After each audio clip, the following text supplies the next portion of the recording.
Everyone, welcome to There's Nobody Here Named Josh, the podcast where we are true to the name that there's nobody here currently named Josh. Is there anybody here named Josh right now? I don't think I'm Josh. No? I'm not Josh. You're not Josh? I'm hungover. So you okay, all right. Well, my name is Kevin, and I'm joined by Will. What did you? And today's guest is, once again, for part 2, graphic designer, artist, overall awesome guy, Aaron Alessandrini, who's currently completely hungover. Yo, what up? I am laying on my carpet with podcasting from the floor with a jug of water because I decided to stay up till 4 o'clock in the morning last night, marathoning anime. Oh. Yo, real shit though. Oh.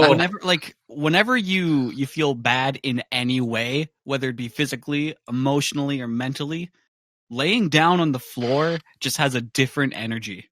It does. It's mood right now. It's totally mood. I should try that. I haven't tried that. I don't really like to lay down on the floor because most of the time I can't get back up. You gotta roll over, man. Dude, I'm pushing 40 here, man. Just get like a series of pulleys. Yeah, just winches. I found this one store that sells like swings. They're no, they're made of leather. Oh no! Just get one of those. That was my past life, Aaron. You're not supposed to bring that up. You're not supposed to bring that up. I'm sorry. Well, actually, you could bring that up all you want. That'll be a different podcast. We have to do that as a podcast. That's sordid employment history. Yeah. Oh boy, that would be Lord. That would be like a 3-parter, 5-parter. Perfect. A whole series of podcasts. But before welcome to episode 3 where I watch videos. Yeah. Actually, as a perfect segue, the show I was watching last night was called Berserk. And that's also a 90s cartoon, technically. It was, or 80s, sorry. It was an anime that came out in the 80s. Hey guys, don't read the title violent. of this podcast. Guess what we're doing? Yeah, guess what we're doing? We're talking about cartoons again. I said it was part 2 of 80s cartoons. I said that at the very beginning. But I forgot to say one little part. Before we begin officially, I have to lay down the ground rules. Okay. Of course. There has to be there's nobody here named Josh. Josh, you need you to leave. Yeah. Get the hell out of here. Get the hell out of here, Josh. I think the next time I'm on this podcast, I'm going to invite every Josh I know just to hang out in the room with me. And then I'll just, as soon as it starts, I'll look at each one of them and be like, shh, don't say anything. Individually. He'll never know. All the Joshes in the world. Will We're going to get so many angry emails from Joshes. I haven't received one yet. That's because they're too busy doing what Joshes do. Whatever Josh that is. Yeah, Josh. Whatever that is. Okay, so today we're going to let Aaron start. Aaron picked 3 or 4 cartoons that I've literally never heard of, except one. I've heard of one. But all the rest of the ones I haven't heard of. So I'm learning at the same time. This is some of the stuff that I grew up with. Let me pull up the Discord here so I can see it. Oh, okay. We're starting with Mission Hill. Nice. What are you starting with? Mission Hill. Mission Hill. Oh, okay. That one. Okay. Yeah, so this was a 90s cartoon. I remember this was... Like, it came out in the 90s. I don't think I saw it in the 90s because back then, I was still, a kid. But I remember getting into it sort of later on in life. Probably around, the early 2000s. I mean, I'm pretty sure this cartoon came out, 1999 anyway. Really, really cool sort of sitcom style. Kevin, we looked into it. I can't remember the name of the guy who does the voice. Oh, Brian Bosen or something? Yeah. If you're familiar with the Big Bang Theory, he's the geologist, the really awkward geologist. Oh my god, that guy. Yeah. You immediately know his voice when you hear it. It's like that guy.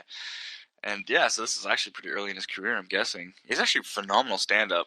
So the whole premise of the show is that this guy lives in the big city. He's got a little brother, lives at home with his parents, and his parents decide to move to like fucking Wyoming or something, I think. And so they're like, "Oh, guess what? Your brother's gonna come live with you." And they hate each other. It's sort of like a sibling rivalry. And so his brother's just like straight edge. Basically, I'm gonna call mom and dad every time I see you do something wrong. And his brother's living in sort of like a mock kind of New York, like the Village kind of area. Looking, it's the animation style is really fun. Music is great. It's super alternative and indie. The storylines are pretty hilarious, and it's kind of neat too because the main character, Andy French is the guy's name, and he's sort of trying to be a cartoonist. So it's sort of chronicling his struggle in life, and I mean, as a kid, a lot of the stuff's definitely going over your head. But going back, I just recently watched all the episodes, and it's definitely, it holds up, which is kind of cool. Some of the stuff that I watched, because I did watch a couple episodes just to get familiar with this. A couple episodes, some of the stuff still will go over my head. So what's really cool is like it prominently features like an open gay couple, which I totally forgot about. But like it's done so well that like I think even as a kid watching it, I was just like, you accepted it. You're just like, oh yeah, this is awesome. And then like they're great characters, and the two guys are so funny because the one, so they're married. So the one husband is like this 1930s gangster, like, oh, like, what do you? Yeah, he's like, he talks like that. he's like a bear, like just power bottom. And then like his husband, the other guy is like he's very quiet and meek and sort of just definitely more on the effeminate scale, but it's just such an interesting dynamic between the two of them. They're always fighting, and it's oh my god, it killed me, absolutely killed me. So what do you think of it there, Will? That sounds like a really interesting show, honestly. Like hearing of it, like you mentioned that openly gay couple, and the first thing I thought of was like all of the TV shows that are on now. Mm-hmm. And how it's shoved in the plot somewhere with like a shoehorn. Right? Yeah, but back then that was not a thing that was on TV very often.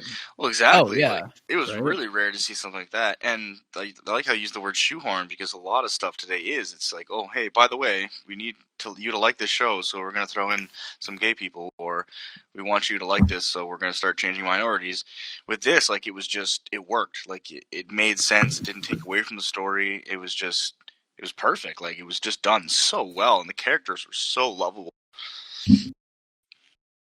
I enjoyed watching the couple episodes that I did watch while I was in between editing programming at work on Friday. Like we do. Yeah, like we do. And it was pretty good. It's honestly, though, not something that I would have watched back in the day. You know, because I would watch it now, and I likely will watch it now. But back then, if I was introduced to this back then, I likely would not have watched it. It's a niche sort of crowd, I feel. Yeah. So I mean, I'm sure if I would have been introduced to it when it came out, I also wouldn't have watched it, but for different reasons. Well, you homophobe. What are you Formula One racing all of a sudden? Jesus. What the heck was that? Oh my god, that is I live on Pym Street, and for some reason everyone that comes down the street decides to flex their engines and just speed. And there's so many children that live on the street, so I'm just gonna close my window. Get off the floor. You don't close the window. We might be, have a surprise guest or something. Oh, my bones. We'll get like a bingo card going. Yeah, every time a loud vehicle drives by, you check off a little box. Yeah, that was a motorcycle. I live in the West End, and like there is almost nothing but that when people drive by. Oh my god! The motorcycle drivers are so obnoxious. The free space in the middle of the bingo card will be a random hooker. I don't live on Albert Street, man. Luckily, there's none of that here. Just have a hooker come up to the window. Hey, guys. I'm on the second floor, thank God. Could you imagine? That would be way more horrifying. Just watching TV and all I hear is like, "Would you like a dance? I can do anything you want for $50. Hey man, how did you get up here?" These days with the beer going on, they get desperate, so they could climb. They just start levitating. You know, they could get some legs extend. Some of them were gymnasts in their past. They could climb windows. I don't want to live in this twisted world where they're being accosted by hookers on the second floor. That's yours a bit with the fifth. Shouting, just hey! I should probably stop walking around naked with my windows open. Maybe that's the problem. All right, so what's the next one? The last thing I wanted to say about it too was like this is sort of around the time where you're seeing a lot more cartoons come out with an adult audience in mind, right? Like for teenagers and 20-somethings. And I think that had a lot to do with like your crowd, Kevin, like guys who grew up in the 80s watching cartoons, and then so now come towards the end of the 90s, like they're breaching their 20s, and they grew up with that, and so these cartoons started coming out to sort of market to these people who are like, hey guys, like cartoons are still cool, and so instead of like learning that it's fun to share, you can see like your favorite cartoon characters or these new people, like, hey, they're drunk like me, haha. Unfortunately, they have problems too. Unfortunately, when I was in my late teens, early 20s, I had no desire to go out and party and drink and drugs and stuff like that. Like, as a matter of fact, to drink and drugs. I had no desire to drugs. I had no desire to drugs. But you see, honestly, I'm going to say this right now, I hadn't taken my first hit of marijuana, okay, or whatever. No, you can't say that. I had to be cannabis or whatever the fuck you want to call it. I honestly didn't take it until I was like 37, like last year. Jesus, really? Yeah, last year, and it was one of those sprays. Before we continue on this, I guess I'll tell you the story because people will find this funny. Okay. All right. So my girlfriend at the time. Ha ha ha! You a funny guy. I'm sorry, that wasn't the funny part. I'm just my girlfriend at the time. She had brought this spray stuff. I guess it's like an oil type deal. And so I said to her that I would do it for the first time because it was legal, and so I said I would do it. So I sprayed it. What was like 3 times? Phrasing. 2 times? Phrasing. Well, oh guys. Oh my god. So I took the spray and I sprayed it like 3 times, and it didn't do anything to me. It did anything to me. Well, not immediately. At first. Is this one of these edibles ain't shit? Whoa. Yeah. Well, it didn't do nothing anything to me immediately until I woke up in Nebraska. It didn't do anything to me at first. But then I started making I was over at her house and I was making supper, and I was making Swedish meatballs. And I was in the kitchen and I realized that everything around me was going really slow. But I was going incredibly fast. So you became Sonic the Hedgehog. It was weird because I knew something was wrong because I was listening to a song while I was cooking that I knew that was faster than what I was hearing it. Okay, so real question though, like genuine real question. It is slightly off track, but okay. You ever wake up in the morning and listen to a song and then it's like faster or slower than what you remember? Yeah. What is with that? I've never had this issue. I don't know. It happens so much to me. I don't know, man. But yeah, so the simulation is breaking down for you guys. Apparently. Oh shit. The Matrix is breaking down, which is a very cool segue because later on when we're talking about the shows that I picked, there is a correlation with the Matrix. Ba-ting. Yeah, that was my phone going off. Okay, so I won't say the whole story, but that was the first time. The second time I did 4 sprays, and I was just really mellow and relaxed.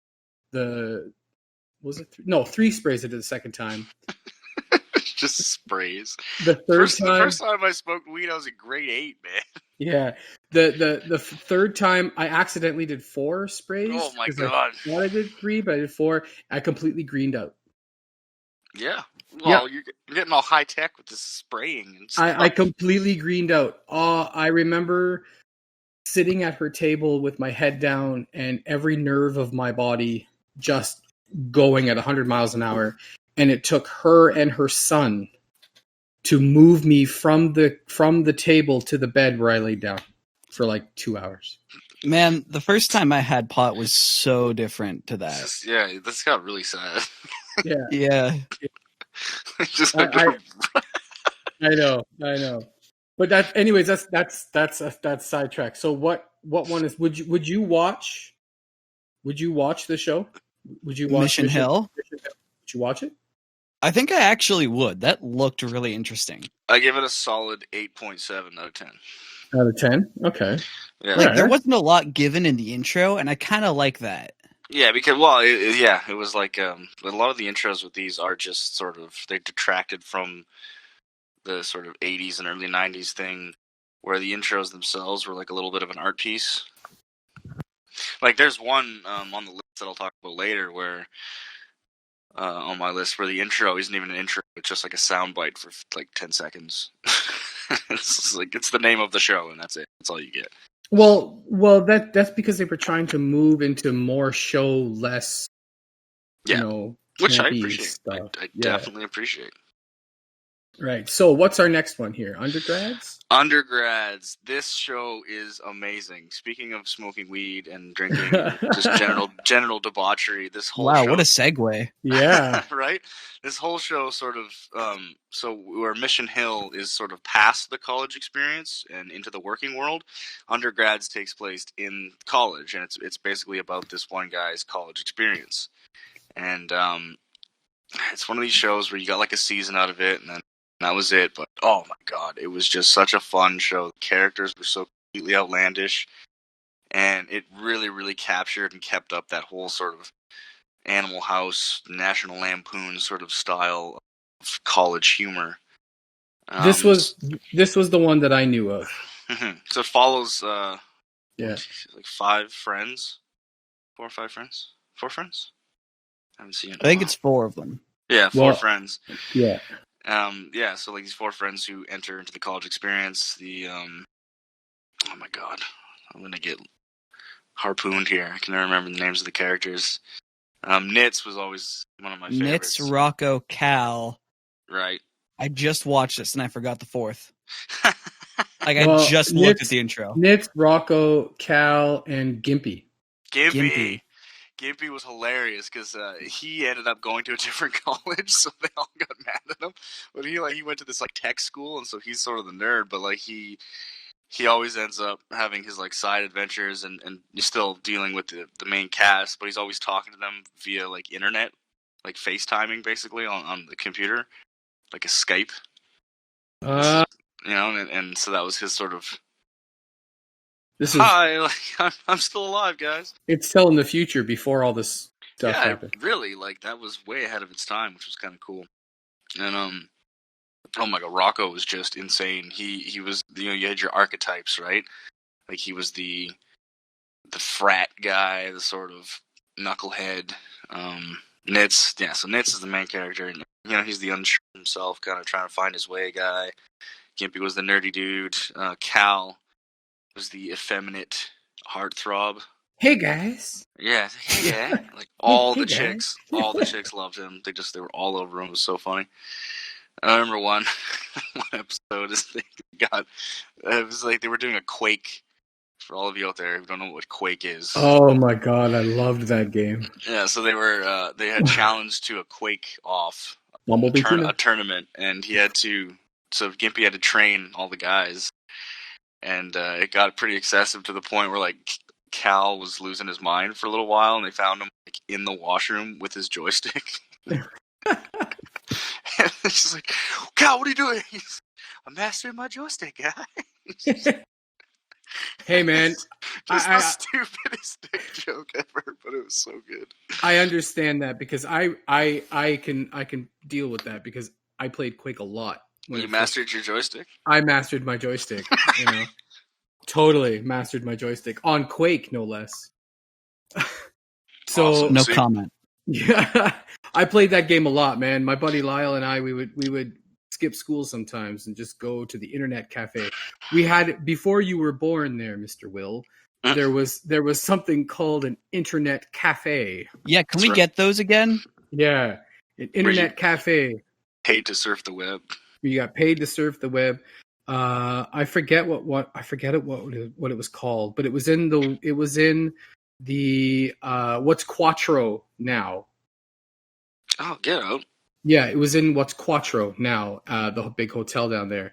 And my buddy and I, we would skip school sometimes or go on. Well, that would have been back when it was the Ramada. Yeah. Oh, that big death slide. Yeah, I forget what. Oh my God, yes. Do you remember the death slide? Yeah. Hell yeah, dude. Yeah. I forget the Login Cafe. That was it. It was called the. Yeah, I know. Stupid name. It's so bad. The Login Cafe. And all the little areas, they had like 4 or 5 computers in one little bunch. They were all named after planets.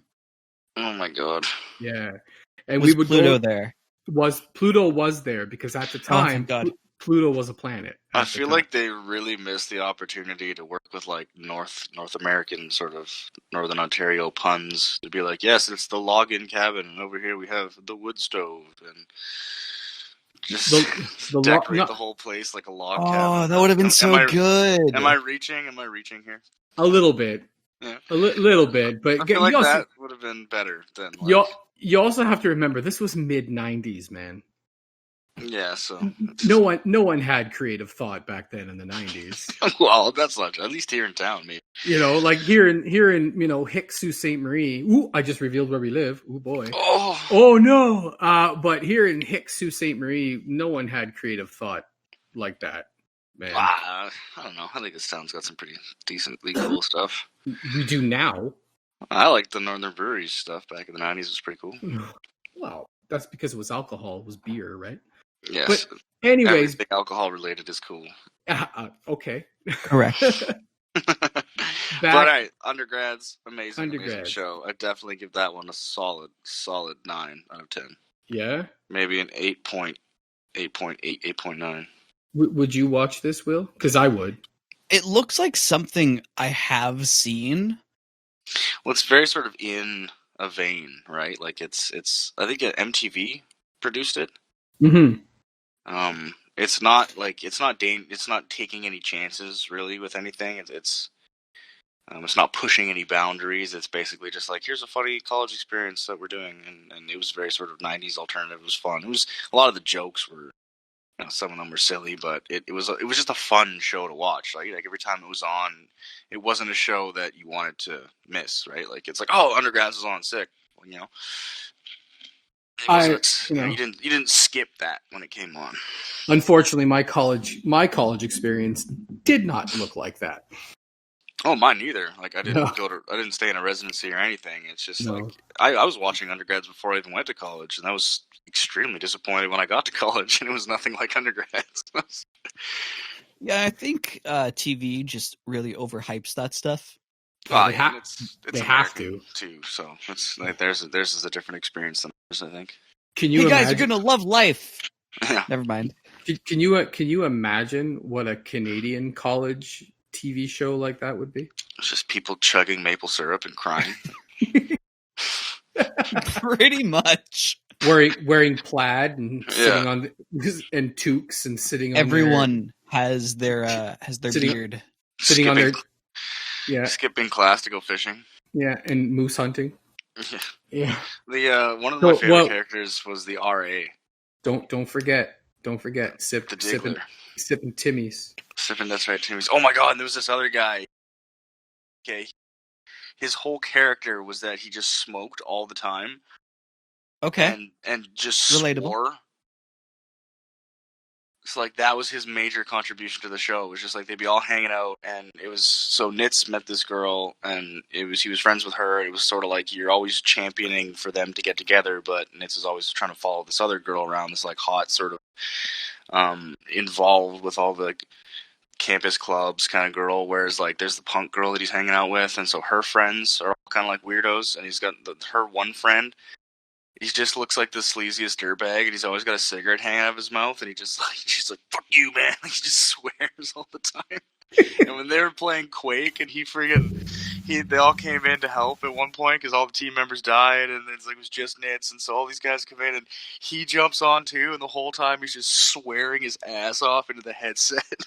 Just turns that's the gaming experience. Though. Yeah, and it was it is now. Thing. I'll never forget that as long as I live. I died laughing, but he's probably one of my favorite characters. He's just like an ancillary sort of background character, but he was great. Every time he was on screen, I was like, all right, what is this guy going to say? Because it's going to be ridiculous. My friend's son, that's the way gaming is now. My friend's son, I heard him playing games like Call of Duty or whatever it was, and oh my God, yeah, man, the Call of Duty Shoot-A-Man. Oh my God! Isn't that ridiculous? The guy would have his headset on, and the stuff that would come out of his mouth would make a sailor blush.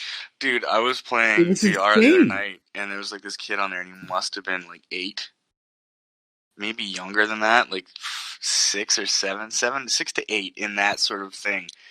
And it was so funny because he started off as like the sweetest little kid. He's just like, hey guys. He's like, yeah, woo, we're playing a game. Oh, it's fun. And it's like, oh man, what's up, kid? Like, yeah, we're going to protect you. Don't worry. And it was like a shootout. And then finally, like, for whatever reason, he realized that he was playing with grown-ups. And so he just started being like, suck my penis. I was like, what the fuck did you just say? And he's like, yeah, suck my penis. And I was like, kid, you're like 4. What are you talking about? And it was I was dying. Oh, my God. And then he just immediately, like, it derailed from there. He started losing his mind. I don't know what it is. Oh, Jesus. You shouldn't be allowed to play video games. At least until you're a certain age. Or at least they should have to graduate, you know what I mean? Like, when you're a kid, you shouldn't get to go right to PlayStation 4. Like, you should have to grow up with, like, here's an Atari, and then you can go to a NES. No, man. Can you play the Atari Tennis and win? No. You got to go back even further. Well, let's not punish them. Come on. Commodore 64. Oh, good God. Fuck that. I would... Gotta go back. If I have kids, I will definitely buy them video games because I like video games and I would like to play with them. But I'm not getting them or giving them permission to jump onto a next gen console. It's basically like, here's a 64. This is a Nintendo. This is how cartridges work. You start here. you got to train. You got to train from old to get to new. I totally agree with you. 100%. Can you play Pokemon and not lose your shit when you suck? No. Can you play the original Donkey Kong? If you can beat me in GoldenEye, yeah, then I will let you onto the network. Oh, Nintendo 64 GoldenEye. Oh, that's beautiful. But we digress. Slappers only. Yes, slappers only. All right, next one is MTV's Downtown. Yeah.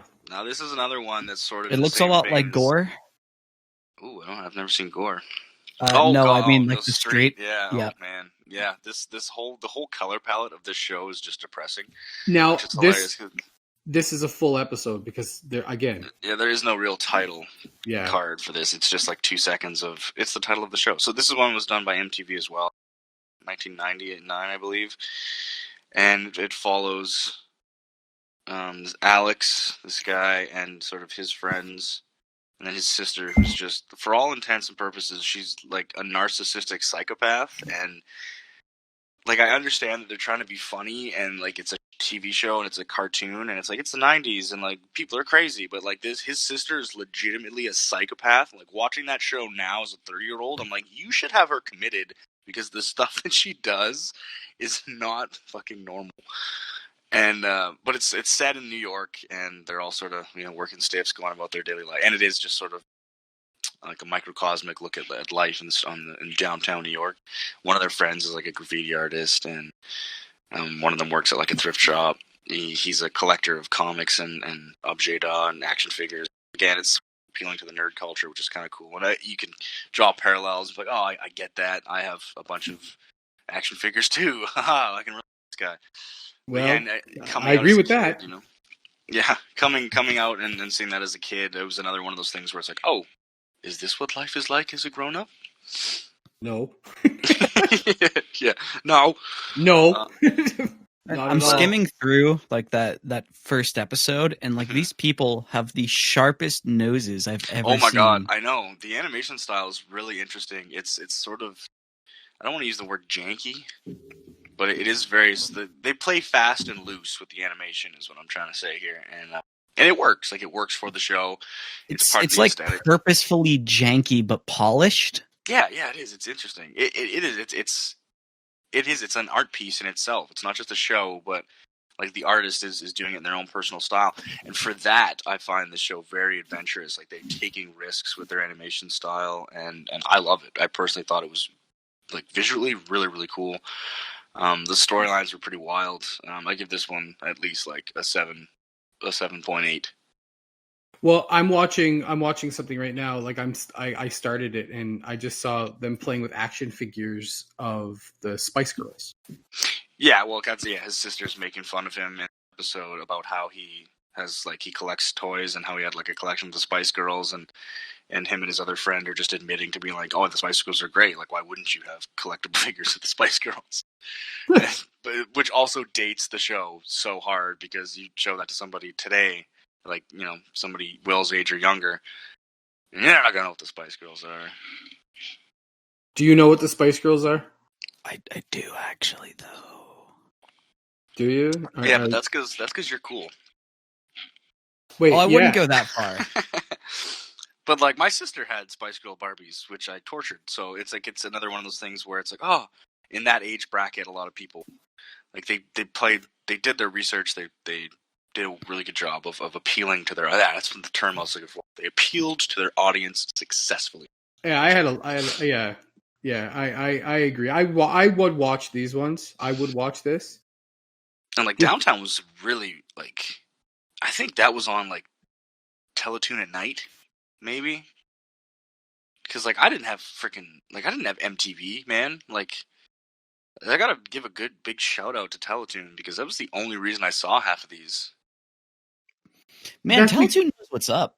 That's because people who ran Teletoon are my age now, right? They might be like, remember this cartoon? Let's put it on TV.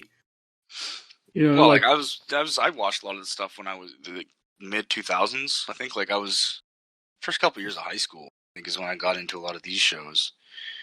And but again, that's because like, for the first time, like, after my parents split up, I got a TV in my bedroom because, you know, woo. So you gotta do something to distract you. Yeah, like, I'd be up at night, and it's just like, oh my god, Red Shoe Diaries is a thing. And then, oh my goodness, Red Shoe Diaries. Yeah, and like, after watching Showcase, I'd just be flipping around, and then I'd be watching like cartoons till 3 a.m, and so that's when you'd see stuff like Undergrads and Downtown and all this stuff. Oh man. So Mr. Will? Yeah. You're awfully silent. Are you getting into the Downtown episode? I have been watching it as you've been talking. I think you'll like Downtown, man. I think you'll like Downtown for sure. You're gonna like, and Mission Hill, I know you're gonna like. And Undergrads is like an Adam Sandler. Like, it's very nostalgic to a certain group of people, and like, other people could watch it and see like, oh yeah, I can see what's funny, but I'm gonna watch something else. So for people my age, like, if I walk up to any of my friends and I'm like, Undergrads, and they're just gonna be like, dude, like, they just know, it's one of those things, right? Like, it's like early Adam Sandler. But for different people, I think it's one of those shows where like, you had to kind of grow up with it for it to have that appeal. Maybe, like, I haven't watched. I have to go back. That's the one I didn't get a chance to rewatch on, but I did rewatch Mission Hill and Downtown. That's another marathon for you. Yeah. All right, so let's move on to your last one here. Okay, my last one. I won't talk too much about it. It's just fun to say. It's called Cyber 6. And so it's actually based off of a comic book that is from Argentina. So it's an Argentinian comic book that got adapted to a television show, which it's basically about an escaped Nazi that moved to Argentina and was making like superhuman hybrid creations. And, okay. Yeah, and so like, yeah, exactly, right? Like he's making Sure. Frankenstein-esque superhumans, and as it should be, right? As it should be. Exactly. As you do, right? And based on as you do, as one does, and so he like had a cloned his son too, who's like evil, and so one of the creations, actually, a couple of them escaped. And so Cyber 6, the sixth one in the series, she escaped. And, oh no. Yeah, and so she was like out and about, and she's like, I just want to be like a good person. And I think she fell in love with one of the other creations who died, and then got his brain transplanted into a panther. Oh sure. Right? Okay. As one does. One does. Why not? Yeah. So she escapes, and the panther escapes, and they're roaming the streets of Meridania, I think is the name of the city that they're in. And they like fight crime at night, and basically hunt down and some of these other creations that escaped and bring them to justice, as well as like the ex-Nazi and his clone son are like out doing mischief. And so it's basically one of those sort of comic booky superhero things where Cyber 6 is going around. The animation style is wild. It's so cool because it really sort of harkens back to the comic. It's a very awesome style. I'm blanking on the guy's name. Really, really fun show. It's kind of interesting too because during the day, she takes the identity of a teacher who died in a car crash. It's like, this is such a fucking morbid show now that I'm thinking about it. Jesus. So, wow. Yeah, this teacher, this guy, I think he's Adrian was the teacher's name. Like saying this guy dies in a car crash, so she assumes his identity and takes over his life, and so he's a school teacher. So it's like, it's the first day of school, and it's like, oh, welcome, thank you for being our new teacher. And it's just like, yes, I am teacher. But it's her dressed up as a guy. And whoa. Then, like, okay. Yeah, and so, which, come to think of it, like as a kid, I had no qualms with that. I was just like, oh yeah, cool. And then when you think back about it, it's like, okay, so here's like, we're getting into some cross dressing here. Like this is some disguise. There's some stuff. There's some fetishing. You can draw some parallels here. A little bit. And then there's another teacher that's in the school that she sort of starts to have feelings for, and it gets really sort of awkward because like he's obviously not gay, and then she's dressed up as a guy, but I think she starts to fall for him. But she's also still like running around at night in a scantily clad leather jumpsuit with a fucking panther that she had a previous relationship with, so it just gets really fucking convoluted. Wow. Hashtag deep. But what really, the really cool fuck? show. Yeah. And we all thought Brave Star was all fucked up. Right? Oh Lord. So super fun show. Cyber 6. Would you watch that one? That one sounds like a fun watch if you like have nothing else to watch at night and you're like high as a kite. You should watch that. Well, Cyber 6 cool.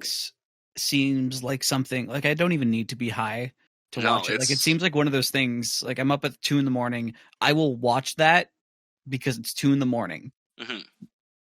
Well, she looks like a if Carmen Sandiego was into BDSM. I was thinking that exact same thing.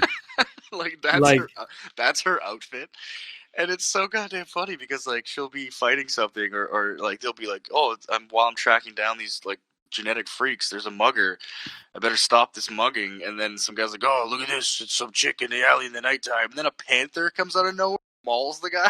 It's like, what the fuck did I just watch? Random panther. Yeah. Random panther. Suddenly panthers. Yeah. Well, and that's the thing. So I think that's 2 really good points for the show. Is number 1, like the animation style is awesome. Like it's really expressive, and it's from Argentina. That's really cool. Like it's you get to see something that's sort of not North American, and so it has its influences. It's Argentinian. Like that's really kind of cool. You don't see too many cartoons like that. A lot of the best things are from outside of North America. Yeah, definitely. I have to agree with that, especially when it comes to animation. When the show first came out, it came out in Spanish, and then I think they did an English dub for it, and then released it again like on Teletoon. And I remember seeing this one I was a kid, and always thinking it was really cool. This is one of the shows that actually really got me into drawing as well, because I fell in love with the animation style.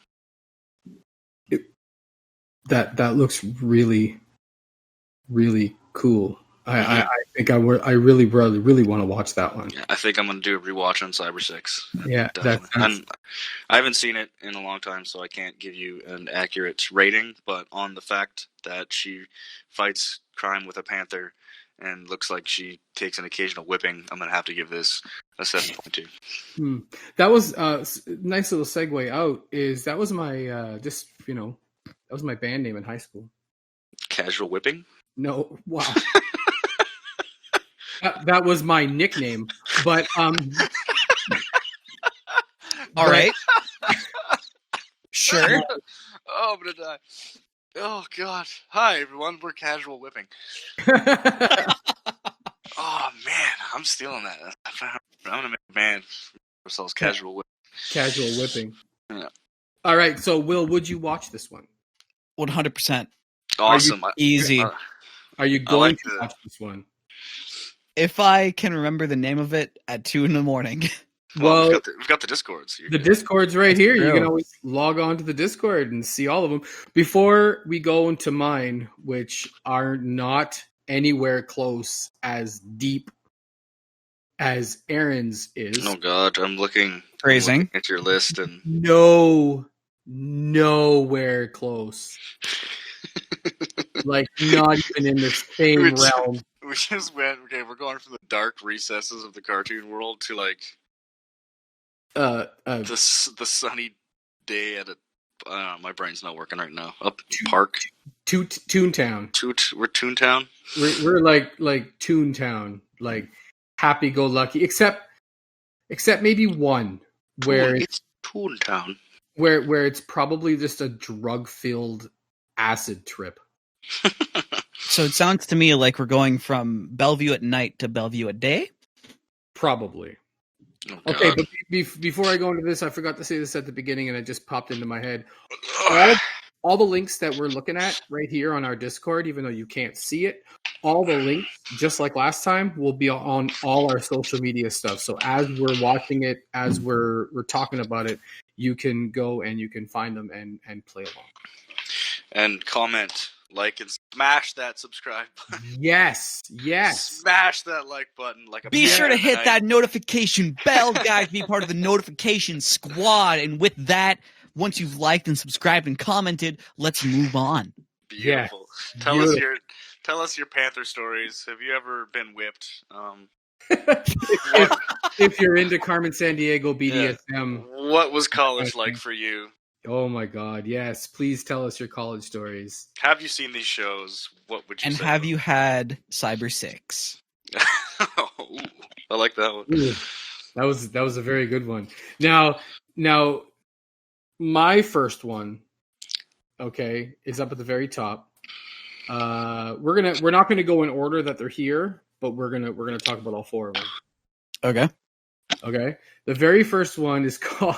Oh my God, I can't believe to this day this theme song is still stuck in my head.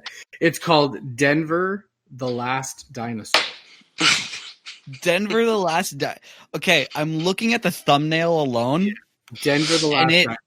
It screams like 80s. Okay, so this is the thing, okay? It came out in 1988 to 1990. It had 2 seasons, 50 episodes, so 25 per season. All it is that these groups of California teens. What's happening? Sorry, just getting something to drink. Oh. I totally forgot I was on a podcast. I was just listening to you talk, and I'm like, yeah, I'm digging this. It's cool. This group of California teens with the most 80s and 90s names at all. So it's Jeremy, Mario, Wally, Casey, and Shades. Okay. Shades, okay. They find this egg, and the egg explodes, and Denver the Last Dinosaur comes out. Shades. And yeah. And it's just their adventures with Denver the Last Dinosaur. Now, did you play the clip? I'm playing it right now. I'm looking through it. Okay. you have to listen to the music, okay? Because literally this theme song has been stuck in my head since 1988. It's actually the theme song that plays when you're waiting to be judged in hell. Is it? Oh, on a loop. Oh my god, that's I thought that was the elevator music down to hell. Oh my god, that's different. So my life has been nothing but hell because I've literally had this song in my head since 1988. Jesus, that explains a lot.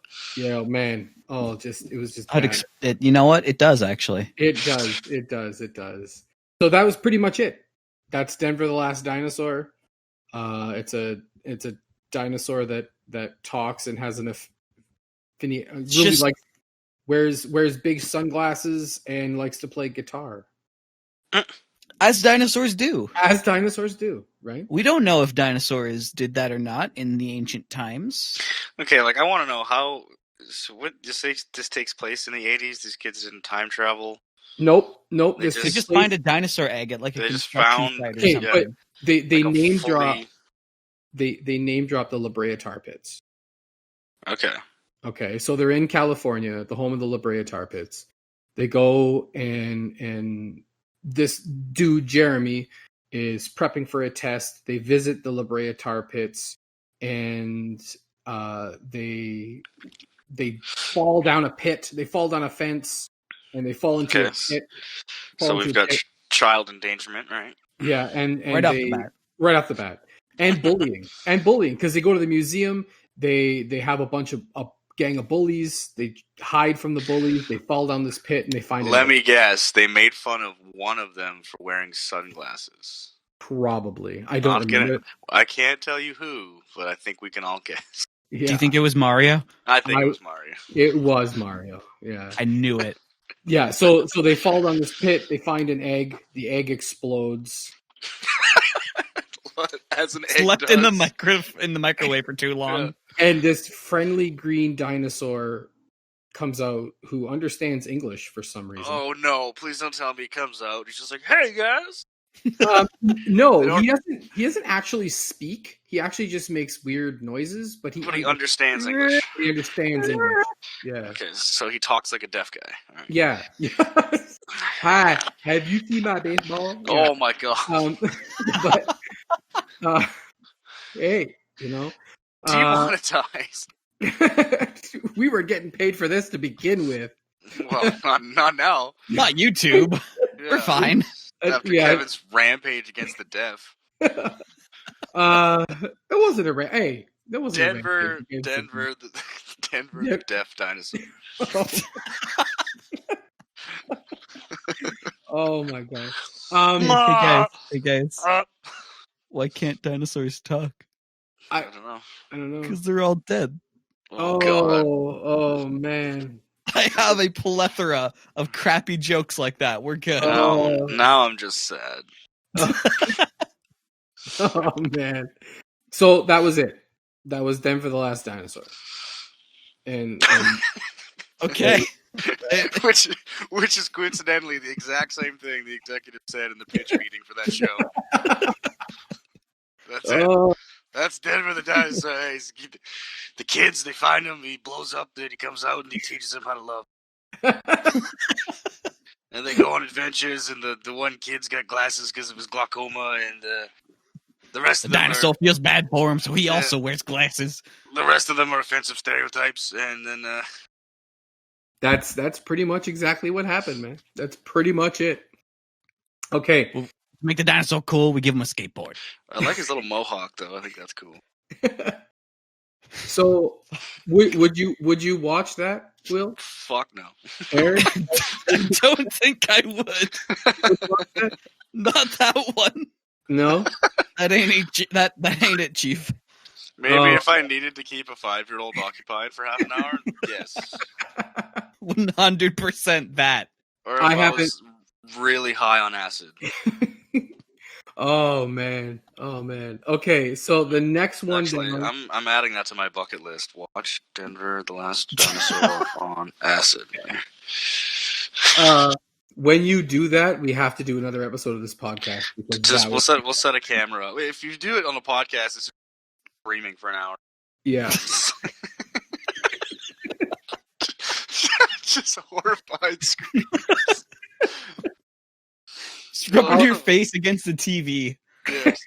How does he understand what they're saying? Oh man. Okay, so the next one down is probably not anywhere. Well, might be as bad, but this is Disney. I've never heard of this. Disney's Adventures of the Gummy Bears. So you mentioned this last week. Yeah. Disney's Adventures of the Gummy Bears. Like, were their sales hurting that bad that they had to approach Disney and be like, "Hey guys, if I got a show for," I don't know. I don't know. This show is completely messed. It's messed. Well, up. I'm looking at the video right now, and they don't look very gummy, I must say. I don't. Okay, so they call them the gummy bears, but I don't know why they call them the gummy bears, because the gummy part is a little berry. The fact that they can bounce. Yeah, that they can bounce. The only reason why they bounce is because they take this what I would call now like a hallucinogenic thing, because it's a gummy berry, which then they take off bushes and mash them up into gummy berry juice. Okay. And then they take this juice and they can bounce around. So it's LSD. This is a great teaching tool for children. Hey, kids. If you're in the woods and you see some berries, just mash them up. And you can bounce. Yeah, it says, in the description that I have here, it's well remembered for its theme music, which is another song that I had stuck in my head forever. Right. So it's called Gummy Berry Juice, a type of magic potion granting the bears the ability to bounce away from their hunters. Oh, okay. All right. Literally, this was just, we gotta sell gummy bears. The gummy bear sales are going down. These kids are doing ring pops and Tootsie Rolls, and we gotta sell gummy bears. The gummy worms are taking over the market. Yeah, this damn gummy worms. It's like, I got an idea, Sam. Let's make a show. Kids like shows, right? It worked for freaking He-Man. Let's do a show for the gummy bears. And then they'll buy the fucking bears, and then we'll be at money, and I can pay for my cocaine addiction. All right, let's do it. And then that was the premise of Disney's Gummy Bears. We need to sell fucking gummy bears. How do we make this work? But what's really weird is that they had no association with the actual candy at all. Are you serious? Okay, no. Not a single thing. They may have had, like, back then, like, I don't have any information on it, so if someone knows, please correct me. They may have had, subscribe, and yeah. Comment.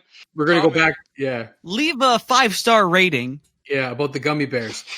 They may have had association with like different foods. They may have had like canned pasta or like a fruit snack or something like that. But they didn't have the actual association with gummy bears because it was spelled Gummi. So this is literally just some crazy person's idea at Disney. Was like, hey, you know what'll be a cool show for children? Bouncing bears. After they take LSD. Yeah. After they take this natural berry. LSD. Well, all right, Craig. How do they bounce? Well, find some berries, and then they mash them up and they eat the berries, right? The berry juice, and then that makes them bounce. And then so when the hunters try to shoot them, they bounce away. And you don't see a problem with this at all, Craig? No. I think it's a great idea for a show for kids. They'll love it. Kids like to bounce, right? Well, it went on for quite a while. It went from 1985 to 1991. Fucking how? Yeah. I refuse to believe that someone from like Gummy Bears HQ didn't send like someone as a sleeper agent to Disney. How is there not a lawsuit? Also, like, that probably could have kept going. Like, Disney has the power to... Nobody's going to tell Disney what to do. You can't, they'll just buy you. Shows usually get canceled because of, like, low ratings, but Disney's like, no.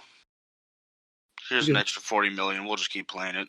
Yeah, Disney should do that quite a bit, because there's a lot of shows out there that I really think Gummy Bears is going to take off. One more year, it'll really come into its own. One more year, yeah. So then make a spin-off called Gummy Worms. And it was, just they had an asphyxiation with calling a lot of things gummy, right? So a lot of the episodes were like Gummy in a Strange Land, Gummy in a Gilded Cage, a Gummy by any other name, they put a lot of just gummy in everything. Wow. Right? Well, and there was the Bernstein Bears or Berenstain or whatever the hell you want to call it in your reality. Bernstein Bears in your own reality. In your reality, yeah. So the Bernstein Bears or whatever, and the Care Bears, the Gummy Bear. Did we just have a bear cosmos where this was just a thing in the app?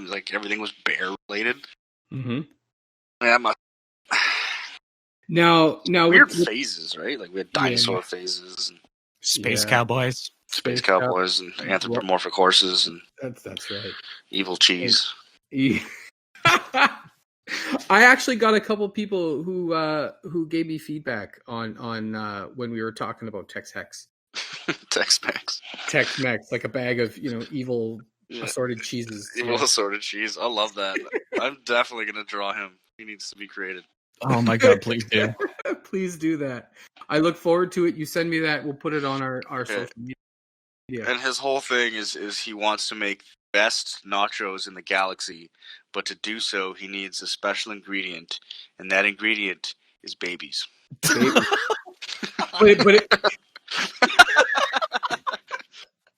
Babies. All right. What kind of babies? Like brown babies or just babies? Just babies. Just babies. White babies, black babies, Asian babies, whatever you want. It doesn't matter. Just babies. Just babies. Specifically human babies. Oh. You can't spice it up and put like an animal baby in there or something. Well, maybe that'll be a different episode. We gotta try and change it up a little bit. Yeah, that'll be the second season. Yeah, Tex-Mex. Yeah. The baby eating sentient bag of cheese. Assorted cheese. Assorted cheese. He gets really angry. Actually, the nacho sauce. Yeah, he gets really angry. He gets really angry when you don't say assorted cheese. Yeah. I am assorted.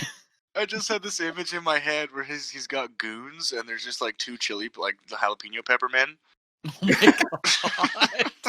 god. Those are so they just bust into your house at night and steal your baby. It's just these two anthropomorphic jalapeno pepper men. But they have to be stereotypical. They have to have some really thin mustaches. Oh, just really angry looking. Yeah. Just boot fuck the door in and just Jose, get the baby.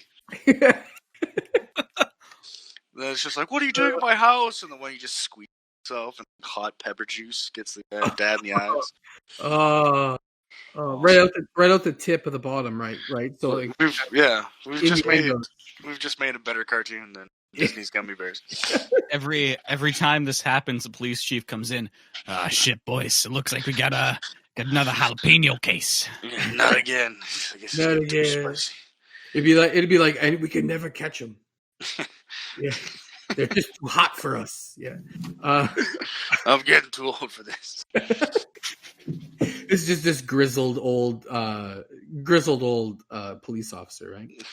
Yeah, he's lactose intolerant.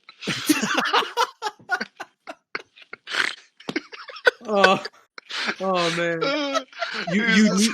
he's constantly popping Alka-Seltzers and shit, just these damn spicy boys. He always has a pipe on him. Yeah. Oh, definitely. We don't know if it's like a Gandalf pipe. We don't know if it's weed or tobacco. Sometimes you see him pop the Alka-Seltzer into the. It just starts falling over out of the pipe. Yeah. And he's got a wooden leg.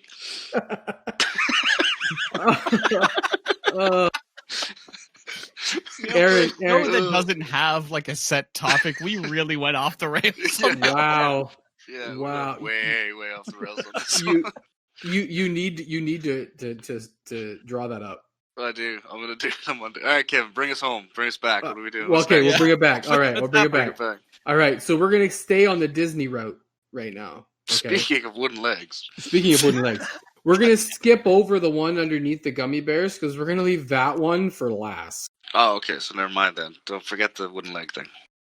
No. Okay. Well, yeah. The one under the gummy bears, we're gonna leave that one for last because I think that one is gonna be the most weird one. Audio medium, guys. No one has any idea what we're talking about. Yeah. It's okay. Is maintained. So they'll know. Okay. First, it would be the one Denver the Last Dinosaur, then gummy bears, and then the third one on my list is the one we're not going to talk about till last. But this one is, speaking of Disney, is Chip and Dale Rescue Rangers. Oh, love that show.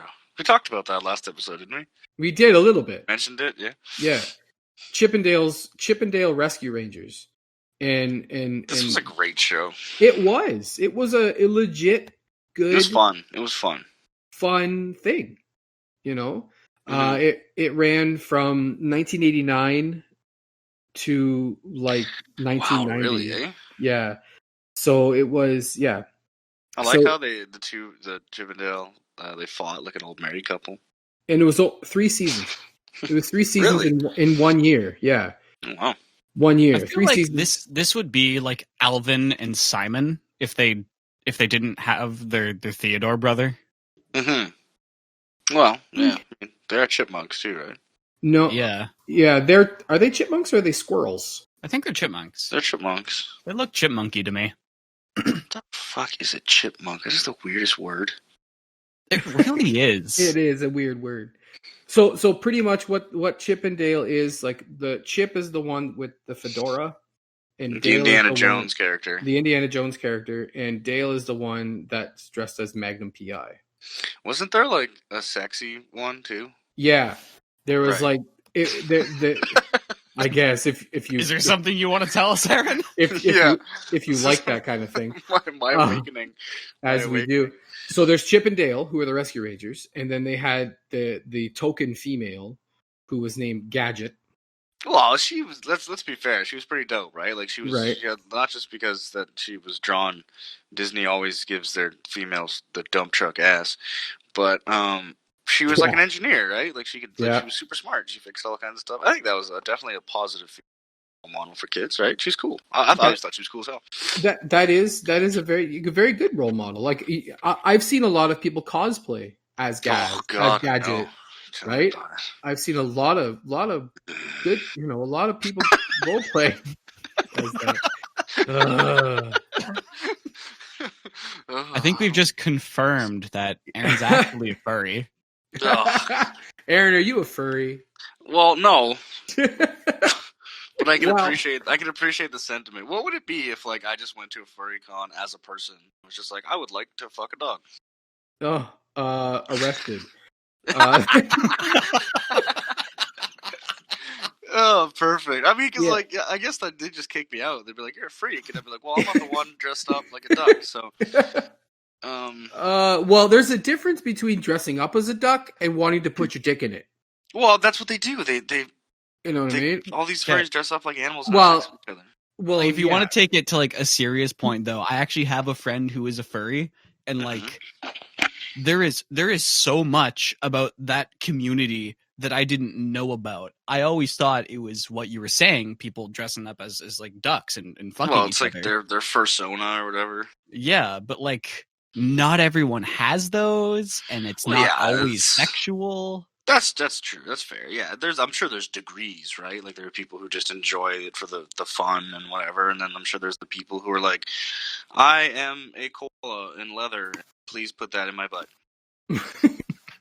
Probably said exactly like that. Yeah, there's always going to be varying degrees. I feel like that is with anything, right? Like hockey players. Oh, for sure. Okay.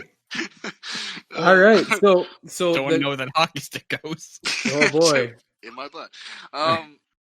Okay, so there's Gadget. Wow, that went off on a totally different thing. There's also sorry, I hate to cut you off. Side note on Gadget, she was the only one on that show I think that wasn't batshit crazy. Oh, yeah. Speaking of batshit crazy, the next one is Monterey Jack. With the cheese. More cheese. We're back with cheese. Oh, God. Monterey Jack was this fat looking, looked like a mouse, the right? mustache. With a mustache, Yeah, right? I remember him. Yeah. So if you watch the intro, you'll see Monterey Jack there. It was the one with the trench coat and the big mustache and that guy. Yeah. So he reminded me of that guy from the Rudolph movie. Oh, the Prospector. The Prospector. Yeah, I couldn't think of the name there for a second. I can't remember his name either, but yeah, they always very similar vibe to me. Probably based on that kind of thing, right? Maybe. So and then, I guess they based Buddy off Indiana Jones. They based the one dude off Tom Selleck from Thing. They based the other guy from the Prospector from Thing, and then they based Gadget on all of my fan fiction.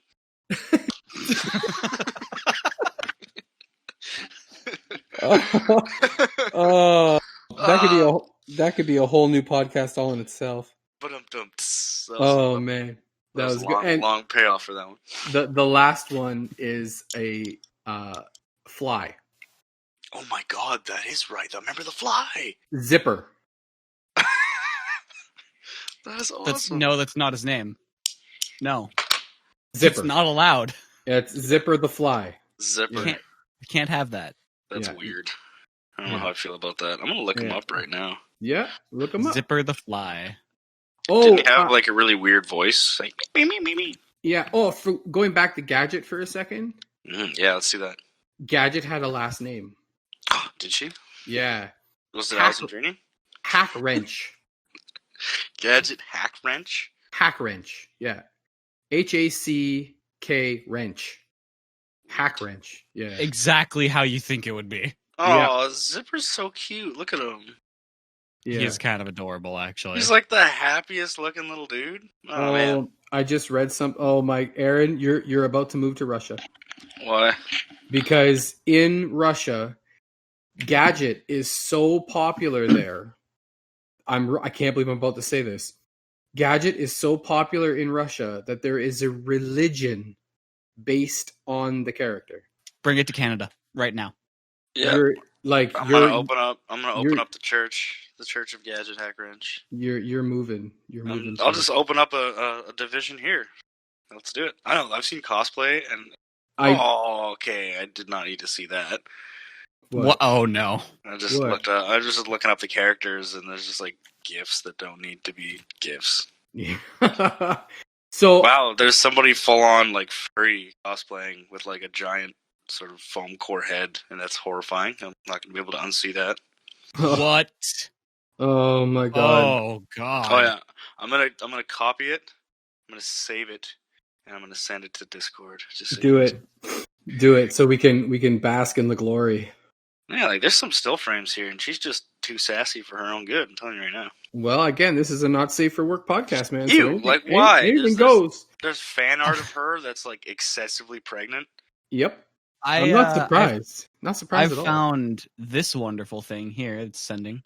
Oh my goodness, that's just by searching Gadget. I just saw that too. Yeah, that one is horrible. Oh my god! It is just bonding. Here's the. Oh my. Oh my god! I saw that one. Yeah, that's in my nightmare. Oh, we're gonna have to post these on the socials. Oh, yeah. they will be. They will be. Yeah. Our amazing producer Adam will take these and he'll post them on our. But then, like, there's some amazing like human cosplay. Oh my god! Like, there's these like really like good-looking girls kind of dressed up as Gadget, and it's like I'm digging it. I'm all over it. Hey man, cosplay can be amazing. There's one here that is actually it takes a very different turn from everything else we've been finding, and I think I appreciate it more. You need to post it up. We need. Yeah, I'm doing it right now. People need to see. Oh my god! Wow. Okay, that's the one that. That's cool. Yeah. The one that we're looking at is the one where she's holding the wrench. I'm not going to explain it any further, so that way people can see what it actually looks like. I'm gonna post the one that I found here. She's holding the wrench. I think this one's my favorite. Oh my god! I don't think we can post that one. No, that's the one I saw that was so unnecessary. No, we can't post that one. Okay, well, so we can talk I about it. I searched the image, like the two words gadget hack wrench, and I'm seeing art of Atomic Betty. Really? I have no idea. You have no idea who that is, or why it's here. Why you would get something completely different. Yeah. That's Google. They do that sometimes. What was Atomic Betty? Why does it sound familiar? It's it's been so long. Like it's her, it's this robot dude and this other dude, and they're in a spaceship, and she, I think, was a normal chick, and then oh my god, I remember this show. Yeah, she's like a normal girl, but she somehow works for a space force or something, and she's like, I can transform, and now I'm wearing a stereotypical costume from the 50s. Yeah, this one had a very like 1950s sort of aesthetic. I remember this. That was a cute show. All right. I think there was some weird stuff with that. There was some like mirror image of them in an episode at some point. It was weird. I liked the robot in that show. He was my favorite. Oh, he was the best. X5. He was just like yes, sassy. That was his name. I think he was like the archetype for the sassy robot. Where it was just this is called Atomic Betty. Mm-hmm. Yeah, Atomic Betty. More of a newer cartoon. I think that was like 2000. Yeah, it was early 2000s. I was gonna say 8. I think like 2007, 2000. And it's was it? Maybe 2006. Canadian to boot. Yeah, it's definitely Canadian. It's Canadian to boot. That was another Teletoon gem. Yeah, because I saw a lot of those because I was watching, you'd watch cartoons on Saturday and stuff, just hang out and watching the old ones, and then you'd see some of the new ones as well. Plus, I've got young nieces and nephews, so that was kind of neat too. It was an excuse for me to watch cartoons because they were watching cartoons. You don't need an excuse to watch cartoons, Aaron. Well, I mean, not to you guys, but I guess with the last, I can understand. I get it. Okay, but I'm almost 40 and I still watch cartoons from time to time. You know. Yeah, but we're grown ass people. We can do whatever the hell we want. That's true. That's true. Okay, so the last one that I'm going to talk about. Okay. Oh man. Okay. I keep seeing that GIF. I had to scroll up in the chat. Yeah. Okay. We're gonna scroll back up there. This isn't a cartoon. Could have marked it as spoiler. This isn't a cartoon. What the hell is it doing on our list, Kevin? Well, it has cartoon elements in it. Okay. Why can't we talk about the Super Mario Bros. Super Show? Oh, that was amazing. We will be. I knew a guy that looked like that. Looked like the Super Mario guy in that show. Was it your dad? No. Oh. Well, you're Italian. You were so offended by that. It's so racist. Okay. We don't all look like that, Kevin. Okay. Hey, the city we live in? Come on, man. The city of angels. Yeah. We're so Italian, it's not funny. We have marinara blood. Not me. I got tea flowing through my blood. Do you? Yeah. Oh, I'm not Italian either, but you know. Okay. At one point I was like 500 pounds, so I probably did have marinara blood. What's the next show? The next show is Pee-wee's Playhouse. Ooh. Pee-wee's Playhouse. Are you watching it? Such a weird name for a show. Okay, you need to watch the whole thing. The whole thing. And the first few seconds started out great, and then we panned down to what was going on at the bottom of that sign, and I regret my decision. Yep. You need to watch that whole thing. Every second. Every second. Every frame. It went from 1986 to 1990. Wow, it was as early as 86, eh? Yeah. 86. What a fucking pterodactyl. Yeah, yes. That's a pterodactyl. What? Oh no. What? Oh god. What? I just saw the guy. Oh, you saw you saw the cowboy, or you saw Pee-wee.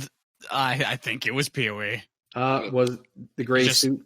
Just rolled across the screen for like 2 seconds. Yeah, the grown-ass man dressed like a toddler. Yeah, that's Pee-wee Herman, who was later arrested for masturbating in a theater.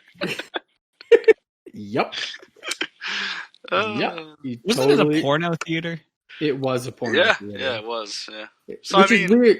You know, it's kind of what you do there. Yeah, really. Yeah, I refuse to believe no one else was doing that. Oh, 100%. Oh, the only reason why they arrested him is because of who he was. Yeah. Right? Hey, you can't do that. You're Pee-wee Herman. Yeah. So what do kids think? I don't know. Don't tell them. You know, Pee-wee Herman, Pee-wee's Playhouse. I have to admit, I had a thing for this show. You had a thing for Pee-wee Herman? I had a thing for the whole show. For the whole show. Lawrence Fishburne played. And there's the segue that we talked about earlier. Oh, that was your segue. Oh yeah. Right. So Lawrence Fishburne, who played Morpheus in the Matrix movies, played Cowboy Curtis. That's what his name was, Cowboy Curtis. There's our cowboy. Damn cowboy. Yeah. Of course, there's a cowboy. More cowboys. Yeah. Yeehaw, Pee-wee. Played Cowboy Curtis in the show. I got a letter for you. Well, yeah, but bring him mail. No. Cowboy Curtis wouldn't bring him mail. That was the mail lady. Right. Cowboy Curtis just came to give him existential dread. And he had this invisible lasso that was only seen on screen by light. So he was manipulating a light lasso. It was very stereotypical cowboy. Yeah. You should look up pictures of him. Also, it was interesting to see. I watched John Wick, all the John Wicks recently, and Lawrence Fishburne is in the second one. And when I saw him, I was like, "Oh my god, they're back! They're together again." Keanu Reeves and Lawrence Fishburne, yeah. Yeah, and I just thought it was so neat. And a part of me for second one had been like on set, on the first day when they're back together, and it's just like, "Oh, it's you! Oh, that's you!" Like, I wonder if they're friends or if they hate each other. I like to imagine every time like two actors work on like a new thing together, the first time they see each other, it's "Hey!" and then they never talk to each other again. Right? Well, next shoot. Off on a little sidetrack of that, I guess when you work together for a duration of time, you tend to get on each other's nerves. Well, I mean, that depends, right? Like, as the three of us understand that completely. Yeah. So, yeah. But a little sidetrack, you said, maybe they're friends or not.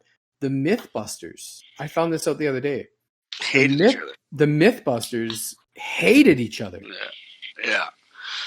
That was a world-breaking piece of knowledge. Yeah. But let's go back to Pee-wee's Playhouse here for a second. Another one. Al Pacino and Robert De Niro. Yeah, they don't like each other either. Hated each other. Yeah. I think when they were doing, can't remember what movie they were doing. I think they're okay now. Yeah, they're okay now. But there was a film where they had to shoot a scene where both of them were sitting in the diner, and they actually had to film each of their parts separately and then composite them in together because they refused to be on set together. Oh, wow. It was that bad? It was that. Yeah, it was that bad. Jesus Christ! I feel bad for the editors, honestly. I heard this. It's secondhand information. Don't quote me, please. If somebody wants to look it up, I read it on the internet. Citation needed. Citation needed. I like the story though. I think it's funny. If you heard old man act like toddlers. If you heard it on the internet, it must be true. Exactly. That's one thing we've learned. Who would go on the internet and lie? Yeah. Why would someone do that? Who would go on the internet and lie? Like, isn't the internet supposed to be filled with positivity and truthfulness? The internet is supposed to be a repository for truth and knowledge. And internet marketing. And yeah, and really bad Karen memes. I can't say any of this with a straight face. I'm sorry. The internet is the most depraved place. Well, we're on it, so we're just adding to it. So exactly. Oh, Christ, yeah. Adding our own little layer. Now, Pee Wee Herman, speaking of, depraved things on the internet, Pee Wee Herman, it started out as a live stage show. Pee Wee's Playhouse. Yeah, Pee Wee's Playhouse started as a live stage show called the Pee Wee Herman Show in 1980. And, I did not know that. And some of the characters, some of the characters that were on the live stage show would make their way to Pee Wee's Playhouse. Like Jambi? Like Jambi the Genie, Mecca Like a High, Mecca Hiney Ho. Yeah. I'm sorry, could you repeat that for me? Mecca Like a High, Mecca Hiney Ho. You gotta all say it together. Okay, so Jambi the Genie, would be in this little box. It would just be a genie head in a box. All right. Yeah. Which was really, really, really badly sometimes CGI'd in. But most of the time it was an actor wearing a black suit, kneeling down in this thing. Behind a cupboard with his head sticking up through the box. Hi, Jambi! And every day Pee Wee would go over to Jambi, and Jambi would grant him a wish. One wish. And in order for that wish to come true, he would have to say some form of gibberish, and then at the end it would be Mecca Lecca High, Mecca Hiney Ho. Yep, and then all the kids would have to say it too. Yeah, everybody in the room would have to say it. Yeah, and you'd look at the camera and be like, you say it at home as well. Yeah. And that's how the cult of Pee Wee Herman's. Yeah, and then that makes sense now. And then there was Captain Carl. Captain Carl was this sea captain. Grizzled old sea captain. He was a grizzled old sea captain, played by Phil Hartman, as a matter of fact. And he would burst onto the set and rape people. Yes, he would. Because that's exactly what captains, unshaven sea captains chase him around the house. No. What was the chair? Was the chair literally named Chair? Cherry. That's Cherry. Right. Cherry. Yeah, I thought it was something stupid. And then another one from the stage show to the TV was Missy Vaughn. Oh my God. Missy Vaughn. Oh, Missy Vaughn was a woman obsessed with beauty and being beautiful, and like friend-zoned Pee Wee like you wouldn't believe. That's right. Pay attention. As your typical stereotype would. Oh my God. Nobody likes that person. She would call herself the most beautiful woman in Puppetland. If that's what you're calling yourself, you have a few other issues. Yeah. Wasn't she like a weirdo? I'm trying to remember what she looked like. Like the most beautiful woman in Puppetland. But she wore this giant bouffant style hair. Like it was huge. Right? Really that's right. Bad looking dresses and always in heels. So it was just one of those whole hi Pee Wee, that kind of stuff. Mm-hmm. Jesus. Yeah, she had like the push-up bra going with that mad cleave. Yeah, big time. Like again, this is aimed for kids, so there's like but it was aimed for kids, but it had adult jokes in it a lot. Oh yeah. She definitely had that sort of like 1950s look. Yeah. So so that was Missy Vaughn.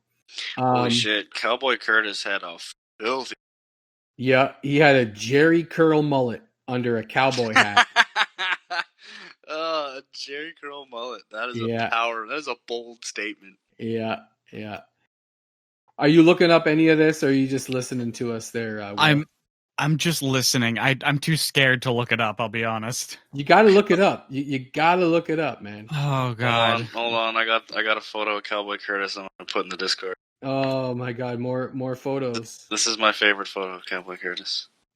Oh yeah. I can finally scroll down. Yeah, he's giving you the eyes. Oh God. That's Cowboy Curtis. That's Lawrence Fishburne in his prime. Oh man. He was here. He was here in the Sioux filming a movie once. Really? Yeah. He was here in the Sioux filming a movie once. I wish I'd have known. I would have gotten like a really cheap suit and ran up on him and thrown as many red and blue M&Ms as I could at him. Which pill are you going to take? Yeah, take me with you. So other characters were just as dumb.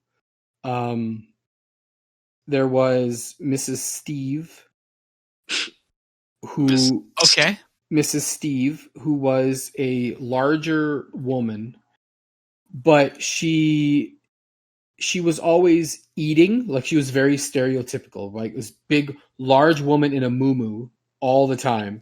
Oh my god, that's right. I remember. And like curlers in her hair, okay? And would always come over and would always be eating, and she'd be snooping around when Pee-wee wasn't on the screen. Trying to steal shit. Steal stuff, yeah. Like that was like Mrs. Steve. And this wasn't a very appropriate program. No, it wasn't. I don't understand why I watched it. I had an insane love of the show. Like I had all the toys. It's hilarious, but it would never fly today. No, I've seen a picture of me with a Pee Wee Herman sweater on when I was a kid. It was just, I had a weird affiliation with the show. Oh my god, there's an interview with Conan where Lawrence Fishburne talks about playing Cowboy Curtis. Yeah, we'll need to see that. We'll have to watch that.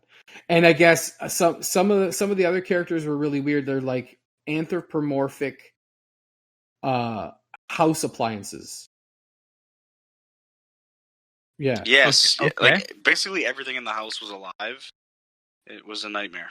We talked about Zombie the Genie, but then there was Cherry, which was this big green armchair that would the seat where you would sit down would come out. That would be its mouth, right? God, so weird. Big eyes, and it was just fucking weird as shit. Then there was Magic Screen. Oh my god, Magic Screen. Magic Screen is like an Etch-a-Sketch on wheels. Yeah, I just wheel. There's a lot of weird, like that show is very sort of Dada-esque and just it's. Are you looking at Magic Screen there, Will? Yeah, I continuously have to add Pee-wee's Playhouse. Yeah, otherwise you're just gonna get some weird stuff. Yeah. Then there was a talking window named Mr. Window. They were literally doing so many drugs when they were in this show. Now, the biggest thing that I remember out of Pee-wee's Playhouse when I was a kid, and to this day I still do this, which is really saying something for the lasting memory of the show, I guess, was something from one of the robots called Conky 2000. Okay, so Pee-wee, every time he would come into the Playhouse, he would do something, but then he was he was obsessed with the day's secret word. That's right. Oh my god, the secret word. He would go over to the wall and unplug Conky from the wall, and he would pull the cord and it would zip into Conky, and he would turn this button on, and this weirdly looking thing that it looked like it was made from like junk from a 1970s Radio Shack. You know, it would just be like, oh, and just go around and would give Pee-wee the secret word, right? And the secret word, he would take that secret word and be like, oh, today's secret word is ass. You know what I mean? Okay. It was never ass.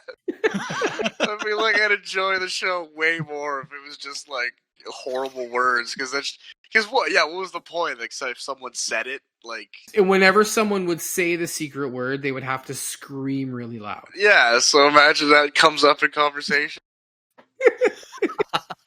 Just like, today's secret word is suicide. Oh god. It's like, oh no, Cowboy Curtis committed suicide. Ah! So bad. It was always like something silly, but I feel like they should do an adult version where, today's secret word is vulva. Because it'd always be something stupid, like bikes or hats or strawberries. Yeah, it would be something stupid like that. Today's secret word is strawberries. I was like, okay, cool, yay. But yeah, they did. Everyone had a fucking conniption fit whenever the secret word was said. Ass, I think, would be my favorite. Ass. Right. Yeah, then like Pee-wee walks across the room, stubs his foot on Cherry. He's like, ass! And then everyone starts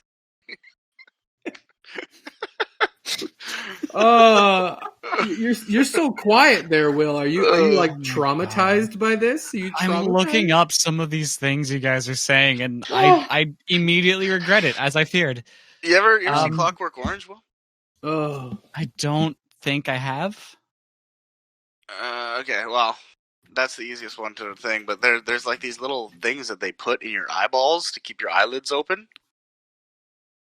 Oh God. Yeah, I'm gonna tie you to a chair and put those in your eyeballs to keep your lids open and just make you watch every episode of Pee-wee's Playhouse. And want to know something really funny, which will not surprise you at all? I have all the episodes of Pee-wee's Playhouse. I fucking knew it. On Blu-ray. So we could totally do that. We could totally Kevin? do that. They were on Netflix recently. Hey, real quick, just why? Yeah. Why do I have it all on Blu-ray? Well, just why do you have them? Why do I have them? Not only does he have them, he's got them on Blu-ray. I do. That is so excessive. Okay. I have them on Blu-ray. You're not gonna get enough pixels to get Blu-ray even worth it. For all the behind-the-scenes footage, I really wanted to know what life was like for Chip. I'm actually looking at the DVDs right now. Of course you are. They're right in front of me. Kevin, put those away. They're right beside my Flintstones VHS tapes. Yeah, and your copy of Mein Kampf, the Communist Manifesto, and your nipple rings. And War and Peace, yeah. Jesus. Mein Kampf, War and Peace. That's just light reading for a weekend, right? Exactly. And Pee-wee Herman. And Pee-wee's Playhouse. Well, you see, but you gotta understand, though. Pee-wee's Playhouse launched a lot of different things because he was huge. Oh, yeah, it was a big part of a lot of people's lives, right? Back in movies. There were movies. There were absolutely movies. Pee-wee... They made one recently, too. He did do a recent one, which Didn't it have, like, Joe Manganiello in it or something? It did. Yeah. I'm going to have to look that up. Oh, yeah, okay. So there's the Pee-wee Herman show, right? From the stage show. That was Pee-wee As Herman we know. show, right? Then there was Pee-wee's Big Adventure. I think the movie came before Playhouse, which is weird. I don't want to hear about Pee-wee's Big Adventure. Oh, let me tell you, it's Pee-wee's Big Something. It was a big something. Actually, Pee-wee's Big Adventure was great. It was okay. No, it was a good movie. It was funny as hell. Because it's like your whole childhood, you're watching Pee-wee Herman in this basically like Dadaist nightmare that he lives in. And then the film is just like, guess what? It's Pee-wee, but he goes across America and he gets to be around real people. And you realize that he actually is a psychopath. But the whole premise of the show is that Pee-wee had a bike. Oh, directed by Tim Burton. Perfect. A heavily accessorized bike. Oh yeah, his bike was dirty. That he got stolen from him by his next door neighbor. That asshole. Remember Large Marge? Yeah, Large Marge. Large Marge. and a $10,000 reward for that bike. Jesus. Yeah. It was huge back then though. The budget was only $7 million, but they made $40.9 million overall. Yeah, Pee-wee was huge, man. It was massive back then, man. Jesus. Yeah. Well, that's what I mean. Like, that was like you put your kid in front of the TV and they clapped and giggled and watched Pee-wee dance around with the black cowboy. Digital babysitter, man. Yeah, that's it exactly, man. Digital babysitter. Babysitter. And here we go. Pee-wee's Playhouse made so much money that you know what the next movie that Tim Burton did after Pee-wee's Playhouse, Pee-wee's Big Adventure? I'm gonna say Batman. It was Beetlejuice. Oh, yeah, it was so insane. I was close. There was a beat. Beetlejuice, and because of Beetlejuice, that's how he got hired to do Batman. Oh, that's right. Yes, Tim Burton. it just was first. Right. Then, of course, came Edward Scissorhands. Yes. Oh God. Edward Okay, I Scissorhands. would love to know when in Pee Wee Herman's career that he started acting in Cheech and Chong films, because he was in one of those. Actually, I think he was in 2. Well, Pee Wee Herman wasn't in it. But but the guy played Paul Rubens. He doesn't have a real name. We just know him as Pee Wee. I don't think anyone has ever called him by his real name ever. I don't know, man. I don't know. Could you imagine being him and going out to get a coffee? It's like, hey, it's fucking Pee Wee. That's probably exactly the way it is for him. It's like, actually, my name is Paul Rubin. Nah, it's Pee Wee. Here's your coffee, Pee Wee. You know, that's probably exactly what happens. A big sigh. He takes his exactly black coffee with 4 shots of espresso. Puts a whole bunch of cocaine into it after. Oh God. Oh my God. That would be hilarious. I gotta tell you, my back is feeling great after lying on the floor this long. Are you back on the floor? I've been on the floor this whole time, yeah. I did get up to get some water, but I immediately went back on the floor. Occasionally, while watching these videos, I have reached over for some popcorn. Awesome. Hey, I've sitting here like 10 kernels this whole time. You are Dr. Popcorn. I'm sitting here drinking a drink from Starbucks. I'm staring at my ceiling fan. Can't do it. And imagining that if it fell on me, how much it would hurt. Probably a lot. Yeah. You probably hurt a lot. Yeah. So that was Pee Wee's Playhouse. We can get deeper into Pee Wee's Playhouse. Please no.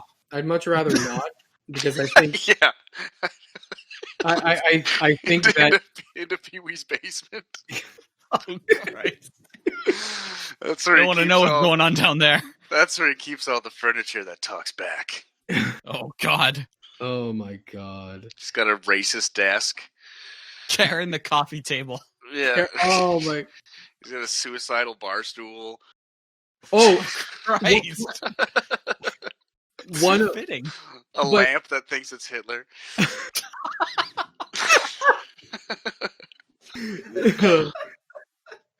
Oh, that's funny. That's where he went. Yeah, exactly. Oh, yeah. Oh, God, that's the show I want to see. Tonight on Pee Wee's Basement. No, Pee Wee, don't go down there. Shut up, zombie! It's my basement. Make it like a high, make it go fuck yourself. Yeah. Yeah. Like, he was so weird. He never had a moment of like human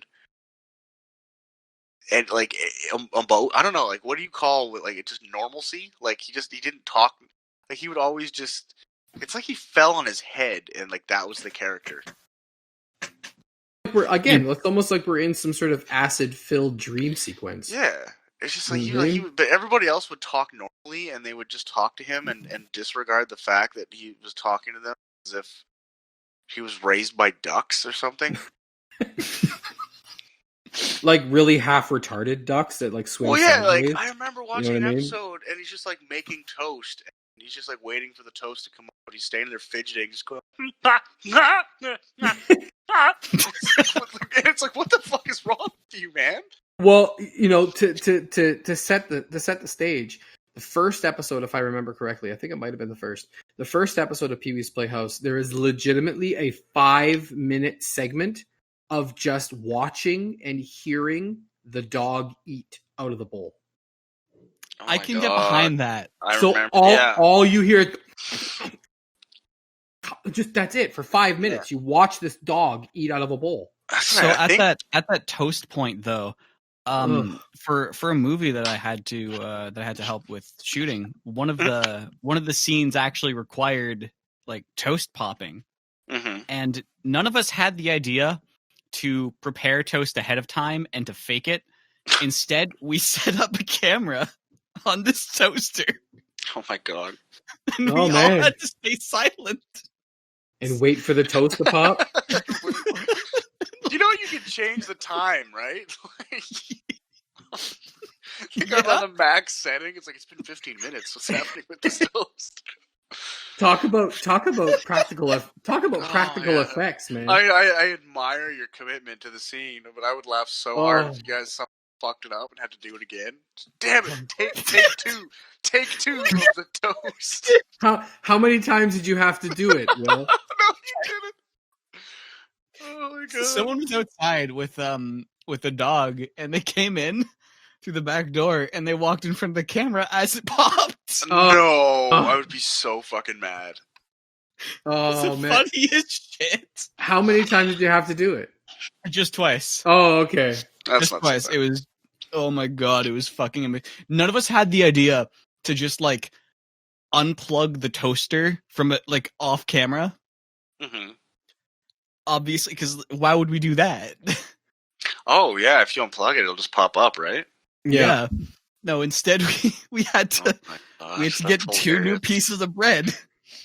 Wait for it 20 to toast. minutes of our lives. We're just wow. we're just sitting there browsing Facebook Especially or Twitter. if it's like a shitty old toaster. You're there like all afternoon waiting for fucking toast. It was. That's amazing. It was exactly that. That's some Pee-wee's Playhouse shit right there. That's. I think that's gonna be my new descriptive for any time I experience something absurd beyond recognition. Just like, yep, that's some Pee-wee's Playhouse shit. That's some Playhouse shit, man. Oh man. So yeah, that was Pee-wee's Playhouse, but we could go on about every 5 seconds you'd be trying to have a conversation with him. Like right now, it's like but it's like he's got Tourette's. That's why I saved the best for last, man. That's why I saved the best for last. Brought up that wonderful toast story too. Perfect. Pee-wee's Playhouse and all that sort of shit. So, would you watch it? Oh fuck, never. No? With enough acid. You wouldn't watch it, huh? If I were high enough and or drunk enough, I think it'd be the funniest shit ever. But in a sober state of mind, I could never. It's an experience. Like you have to buckle in. It's either one of those things where, like, if you're sick, you're at home and there's nothing on, you're going to be on the couch all day anyway. Yeah, if you were prepared to think that you had a fever dream when you didn't. Yeah, if you want to experience what it's like to be insane. Now, Lawrence Fishburne was not this one more thing before we end that. Well, maybe. Lawrence Fishburne wasn't the only super popular actor or name attached to Pee-wee's Playhouse. The singer of the theme song, was Cyndi Lauper. Oh my god, really? Really? Yeah, it was Cyndi Lauper. Yeah. So man, like Pee-wee, but he had some star power, man. He did. He had everything. He had cereal. He had toys. Probably not. Well, he may have had toys. We don't know which ones though. Yeah, Pee-wee brand dildos. Yeah. I don't. So Pee-wee's brand dildos. Gross. It's just him. That's what you're grossed out by. Well, it takes a lot to gross me out. Imagine like walking into someone's house and they have like a real life-size chair. I bet you someone does. Let's not. I bet you someone does. Yeah. Let's never. Yeah, Kevin.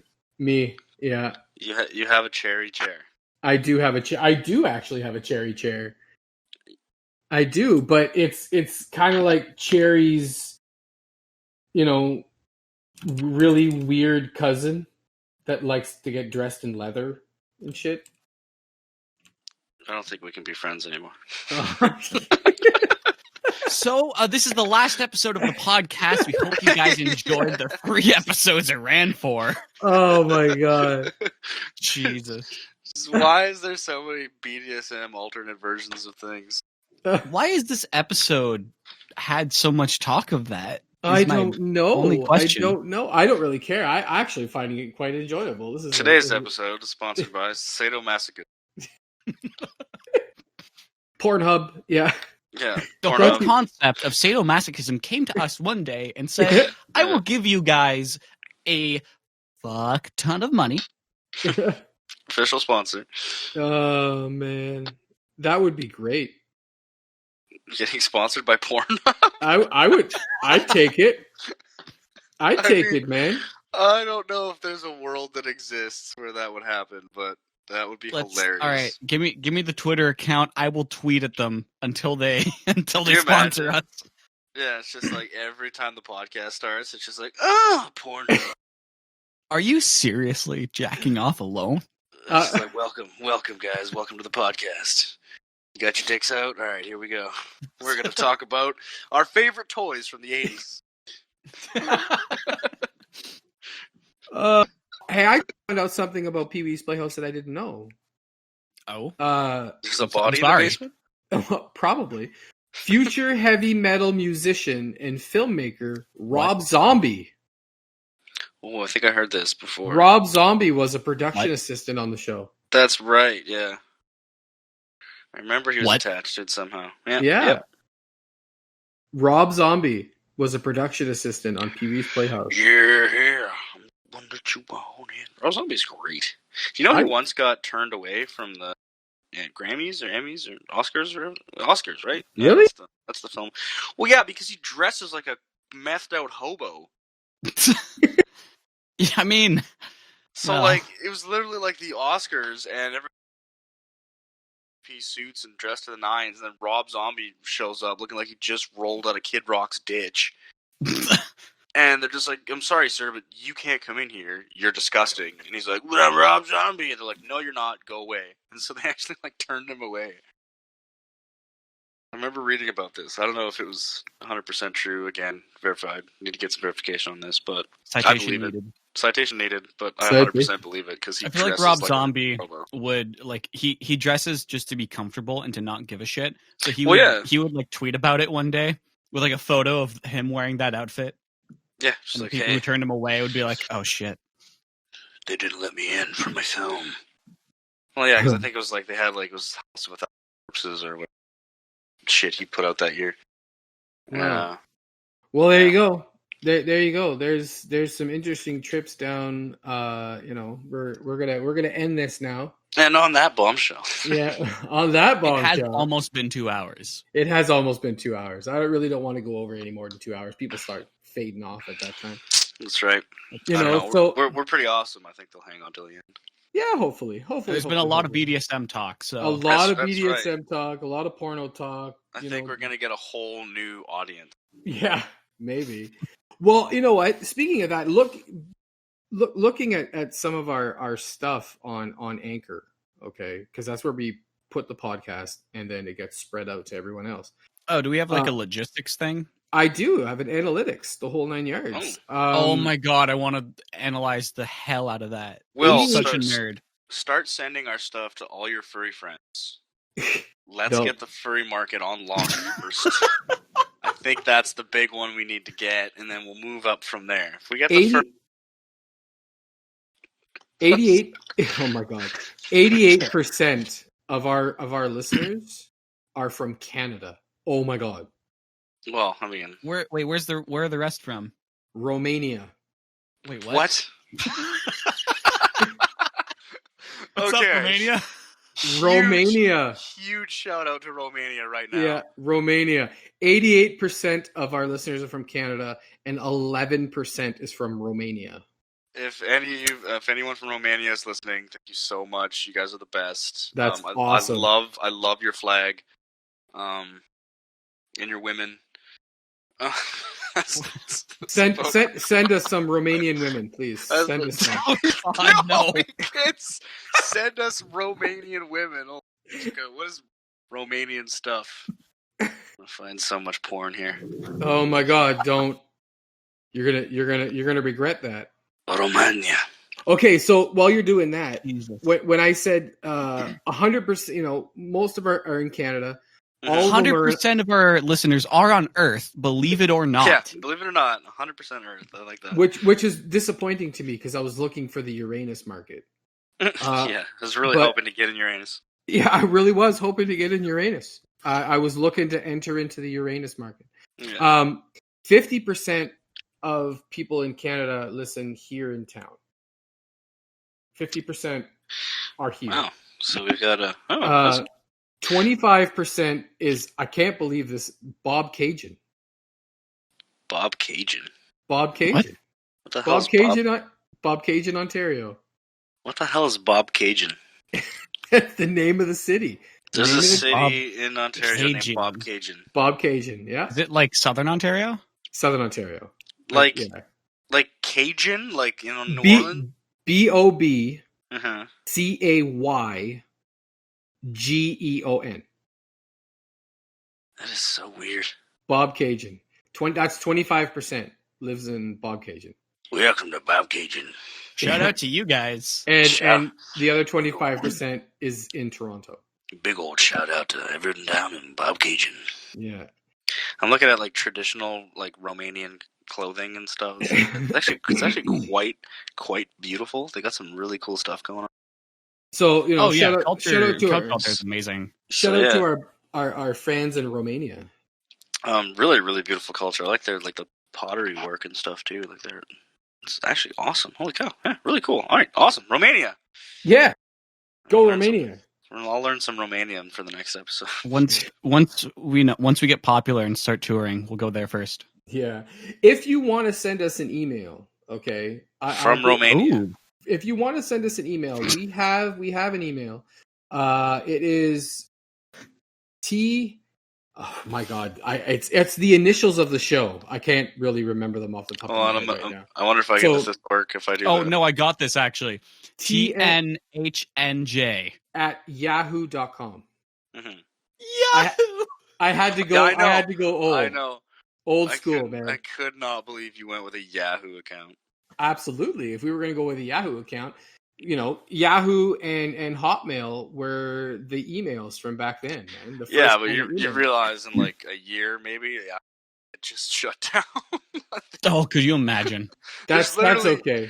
There's literally one man at Yahoo right now just scratching his head in disbelief that there's one email active, and he's just like, "Oh my God, someone's still using Yahoo." So if you want to send us an email, it's coming back. MySpace. TNHNJ at yahoo.com. So send us an email. Send us emails. If you're from Romania. Talking to you, Alex. Yeah. Send us some emails. Come on, Alexander. Send some Romanian emails. Romania. Oh boy, that should be interesting. We're just gonna get all these messages from Romanians like, "We will die. I will. We will find you. Oh my goodness. Oh my goodness. Thanks to Kevin, we know where you are. Yes. How dare you speak here? I like to imagine it's just Gogo Bordello. Yeah. How dare you talk about Gadget that way?